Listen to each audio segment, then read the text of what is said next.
Hello again, happy Monday. I want to start this post with a question. What makes a really good book?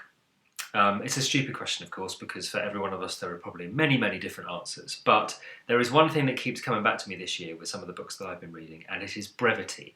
I have read a lot of books which have been short, but also absolutely jam-packed, full of fantastic writing or style or character.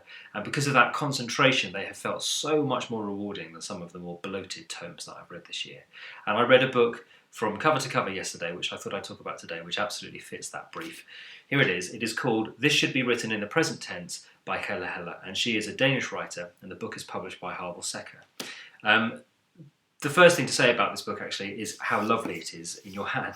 It's small, it has this lovely soft touch dust jacket, these fantastic colours, coloured boards and end papers. I was speaking to somebody the other day about the book as objects and how rewarding it could be simply to have a lovely book in your hand, and this book is absolutely one of those. It focuses on a young woman called Dorte, and she lives in a house next to the train station that runs into Copenhagen. Her parents think that she's going to university there, but she is leading a far more sort of drifting existence. This book is not overly concerned with plot as such. An awful lot happens in it, but it is told in a rather drifting and aimless way, and it's quite difficult to tell sometimes exactly what's going on or how much we should really trust what we're being told by our narrator. Dorte has several relationships with men throughout the book, and we also get to see a very important relationship of hers, which is with her aunt, who has the same name as her. And if I was to try and describe the feeling of reading this book, it's very much like watching one of those indie films, which is all about the feeling and the experience of something rather than the plot and the action. I'll give you an example. Somebody going into a cake shop and buying a cake might be the only action that happens. But in the way that an indie film would absolutely focus on the look of the cakes, the handing over of the money, the anticipation of eating it, that's what this book feels like. It's filled with detail like that. And as I said, that feeling that you get when reading, that you're really sensing what the narrator is sensing and feeling. And I think that's quite an achievement. The amazing thing about the style of it is that, as I said, a lot happens, but it's really very glossed over by her as a character. She has an abortion at one point in this book, and that is dealt with within a paragraph.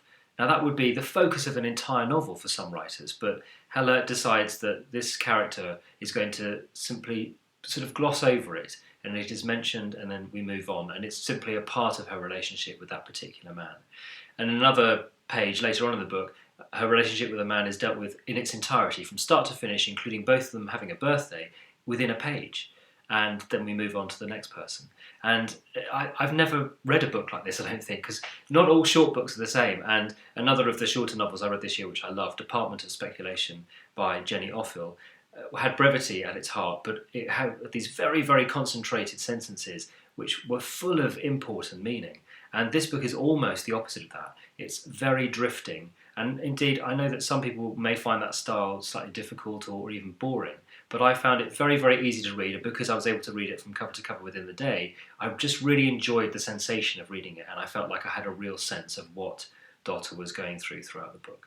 So a very, very sensual and sensuous book, if that makes sense, and not like anything else I've read this year, and the first of any of Helle's novels that I've ever read, but I am now, of course, intrigued to read more, so I'll have to find out whether Harvel Secker have printed any more of them in the past, or will do in the future. But that is, This Should Be Written in the Present Tense by Helle Helle. Next week, I will be looking at J. Robert Lennon's new story collection, See You in Paradise. Hopefully, I'll see you then. Take care.